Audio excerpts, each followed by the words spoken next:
Hello friends, good morning. Welcome back to my channel. তোমরা সবাই কেমন আছো? আশা করছি ঈশ্বরের কৃপায় তোমরা সবাই খুব ভালো আছো। তোমরা আমার থাম্বনেল দেখে নিশ্চয়ই বুঝতে পেরেছো যে আজকের ব্লগটা একটু অন্যরকম। আমি পিসিমশাইয়ের সাথে বাড়ি এসেছিলাম, তোমরা এর আগের ব্লগে দেখেছো। এটা হচ্ছে পরের দিন সকালের ভিডিও। আমি এখন বাড়ি চলে যাব বলে বেরিয়ে পড়েছি। তার আগে বাপি বলল যে জানিস এখানে টর্নেডো ঝড়ে আমাদের এখানে কত কিছু ক্ষতি হয়েছে, যা একটু গিয়ে দেখে আয়। আমি ভাবলাম গিয়ে দেখে আসি আর তোমাদেরকেও একটু দেখিয়ে নিই। এটা আমাদের ছোট কাকুদের বাঁশঝাড়। বাঁশঝাড়টাকে দেখো পুরো একদম গোড়া সমেত তুলে নিয়ে পুকুরে ফেলে দিয়েছে। ভাবো এই ঝড়টার কি শক্তি, তাই না? ঝড়টা হয়েছিল ওই 5টা থেকে 5:30 নাগাদ। ভাবি যে তখন যদি কোনো মানুষজন বাইরে থাকতো কি হতো। এইভাবে যখন বাঁশ গাছ উপড়ে ফেলতে পারে তাহলে কোনো মানুষজনকে তো উড়িয়ে নিয়ে যে কোথায় না কোথায় ফেলবে, সেটাই আমি ভাবছিলাম। এখন সন্ধ্যা হয় 7টায়, তাই তখন ওই 5:30 নাগাদ বেশিরভাগ মানুষজনই ঘুমাচ্ছিল।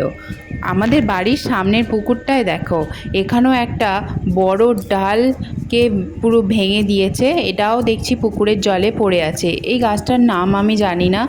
টর্নেডো ঝড় শুনেছি খুব শক্তিশালী ঝড়, যেখান দিয়ে যায় সেখানটা পুরো ওলট পালট করে দেয়। আমাদের এখান দিয়ে গেছে, তাই এখানটাও ওলট পালট করে দিয়েছে। শুনেছি সোদপুর আর প্রপার তারকেশ্বর ওই সাইডের দিকে নাকি খুব ক্ষতি হয়েছে। আমাদের এখানে অল্প কিছু ক্ষতি হয়েছে, তাই তোমাদেরকে এটা দেখিয়ে দিলাম। হ্যাঁ, আর একটা জিনিস, আর এই দেখো আমাদের এই মাটির ঘরের টিনগুলো দেখো কীরকম এলোমেলো করে দিয়েছে। চলো এবার তোমাদের দেখাই টর্নেডো ঝড়টা কিভাবে উঠেছিল। এই দেখো, শুনেছি টর্নেডো ঝড় ওঠে আকাশ থেকে, দেখো সেইভাবেই আর কি আকাশ থেকে উঠেছে, দেখা যাচ্ছে। দেখো সরু হয়ে যাচ্ছে আর মানে পুরো ঘন কালো মেঘের মতো, দেখেই ভয় লাগছে। হ্যাঁ, আগেই বলে দিই এই ভিডিওটা আমার করা না, এই ভিডিওটা আমার ছোটো ভাইয়ের করা, তো ওর থেকেই কালেক্ট করেছি। ও বাইকে করে কোথাও যাচ্ছিল, তো যেতে যেতে এই ভিডিওটা করেছে। শুনেছি এই ঝড় হঠাৎ হঠাৎই ওঠে, যেমন অন্য কোনো ঝড় হলে আগে থাকতে খবরে বলে দেয়, কিন্তু এটা বলার সময়ই দেয় না।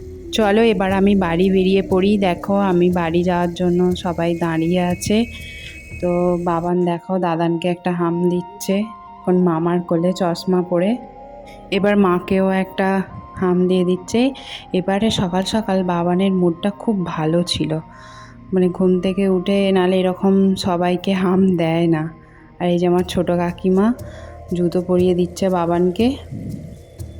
আমি তখন একটু ভিডিও করে নিচ্ছিলাম। এগুলোই আমার কাছে সারা জীবন স্মৃতি হয়ে থাকবে আর কি। দেখো এখানেও ছোটো কাকিমাকে একটা হাম দিয়ে দিল। চলো এবার বাইরে যাই। এই দেখো বোনের কোলে বাবান মিমি মিমি করে পাগল হয়ে যায়, কি আর বলবো। সবাইকেও খুব ভালোবাসে, মামা মিমিদের দাদা দিদিদের সবাইকে খুব ভালোবাসে, আর ওকেও সবাই খুব ভালোবাসে। হ্যালো বন্ধুরা, আজকের ভিডিওটা আমার এই পর্যন্তই। আজকের ভিডিওটা একটু ছোট হয়ে গেল, তো যাই হোক, আমার ভিডিওটা যদি তোমাদের ভালো লেগে থাকে প্লিজ লাইক কমেন্ট শেয়ার ও সাবস্ক্রাইব করে চ্যানেলটির পাশে থেকো। চলো আবার নেক্সট ব্লগে তোমাদের সাথে দেখা হবে। টাটা, বাই, সবাই ভালো থাকবে।